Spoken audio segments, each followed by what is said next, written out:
En Agencia Central de Noticias, nuestros colaboradores opinan. Buenas tardes a todos los que se encuentren siguiendo la transmisión. Le agradezco a AC Noticias por la invitación y en esta ocasión hablaremos un poco sobre la consulta popular para enjuiciar a los expresidentes. Recientemente, el ministro Luis María Aguilar elaboró un proyecto de resolución en el que deja ver una serie de violaciones constitucionales y de irregularidades a la petición de consulta popular hecha por Andrés Manuel López Obrador para juzgar a los expresidentes Carlos Salinas de Gortari, Ernesto Zedillo, Vicente Fox, Felipe Calderón y Enrique Peña Nieto. En nuestra Carta Magna, la consulta popular está regulada en el artículo 35 y dispone que es un mecanismo de participación en el que los ciudadanos emiten su voto en torno a temas de trascendencia nacional para que de alguna manera repercuten las decisiones que tomen los órganos del Estado. Pero como en toda figura jurídica, hay ciertas excepciones en las que no está permitido que se haga uso de la consulta, como por ejemplo, cuando con motivo de esta se restrinjan derechos humanos reconocidos por la Constitución, en materia electoral o en materia de ingresos y gastos del Estado. La petición se remitió a la Suprema Corte de Justicia de la Nación para que resolviera su constitucionalidad y le tocó al ministro Luis María Aguilar hacer el proyecto. En dicho proyecto, el ministro propone que la consulta sea declarada inconstitucional por las razones que daré a continuación. Primero, dice que de aprobarse la consulta se condicionarían los derechos de los ciudadanos a sus resultados. Los derechos humanos no se pueden negociar, es decir, no es optativo que se respeten o no, y no se debe consultar su restricción, sino que tienen que garantizarse y respetarse sin ningún tipo de trabas. Además, alega el ministro, la consulta popular no es la vía idónea para llevar a cabo este tipo de investigaciones, ya que la Constitución y el Código Nacional de Procedimientos Penales establecen la normatividad para investigar e iniciar un juicio en contra de cualquier persona cuando así lo ameriten las pruebas y se analice que se ha cometido un delito o que existe un delito. No se debe, pues, someter a consulta la obligación que tienen las autoridades de investigar y sancionar cualquier delito. En segundo lugar, argumenta, se violentan y restringen los derechos de acceso a la justicia y de reparación del daño de las víctimas, porque si bien el resultado de la consulta puede salir a favor de que se juzgue a los expresidentes, en caso de que se votara por el no, se estarían vulnerando los derechos de las posibles víctimas u ofendidos, pues eso implicaría que ya no se les resarcería el daño causado en caso de que, en efecto, se probara que fueron víctimas de los probables delitos cometidos por los expresidentes. Máxime que se trata de delitos de lesa humanidad como el genocidio.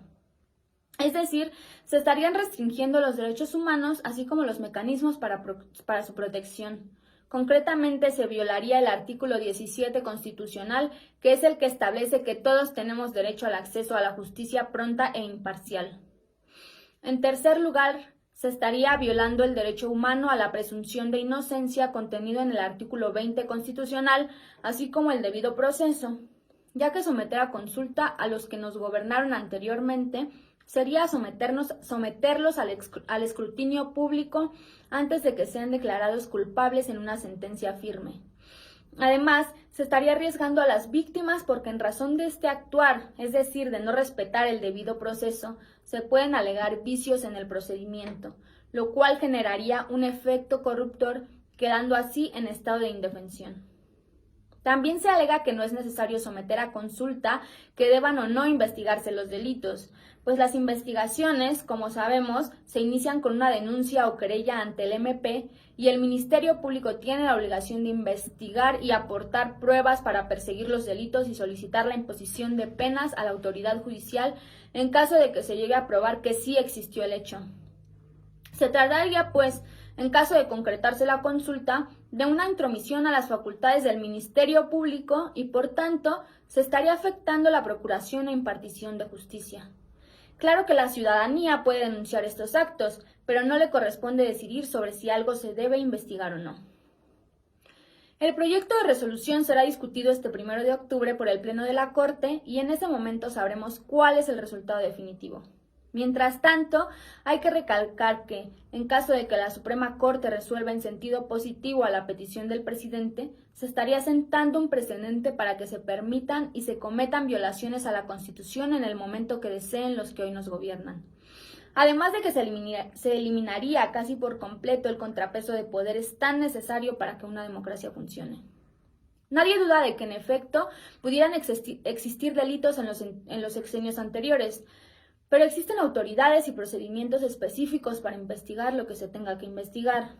Lo verdaderamente importante aquí es que hemos sido testigos del atropello sistemático a las instituciones y a las normas por parte de la Cuarta Transformación, lo cual es sumamente grave. Además, el presidente pudo haber hecho uso de la Fiscalía General de la República para que se presentaran las respectivas denuncias, pero es más importante hacerle creer al pueblo que de verdad se está combatiendo la corrupción y que además nosotros estamos participando en este avance tan trascendente, porque ¿quién votaría porque no se juzgara a los que nos hicieron tanto mal? Tal pareciera que todo este show se hace con fines electorales, pues le surge hacer algo para esconder los malísimos resultados que ha tenido su gobierno, y qué mejor manera de tapar todo eso que con los actos de corrupción en administraciones pasadas. Si el presidente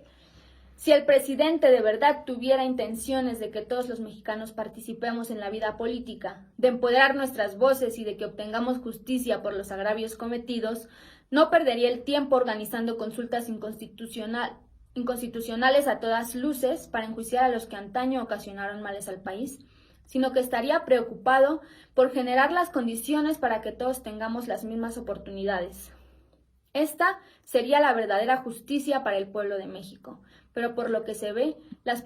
prioridades de los del poder son otras. Agencia Central de Noticias, Periodismo Multimedia.